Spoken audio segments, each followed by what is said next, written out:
Balita gikan sa kauluhan kitanaw nga hinungdan sa Philippine Coast Guard ang pag-atake sa ihong nga resulta sa pagkaputol sa tuo nga kamot sa usa sa duha ka mga turista nga mga Russian divers nga namatay.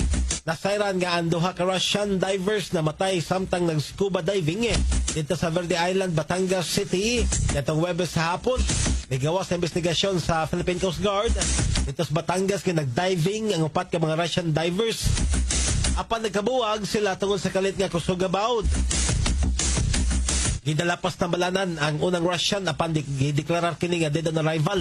Nakitaan sa search and rescue team sa PCG Batangas ang patayng lawas sa ikaduhang Russian diver. Gaputol na ang tuo nga kamot. Naglisod maton pa ang PCG sa pag-recover sa patayng lawas.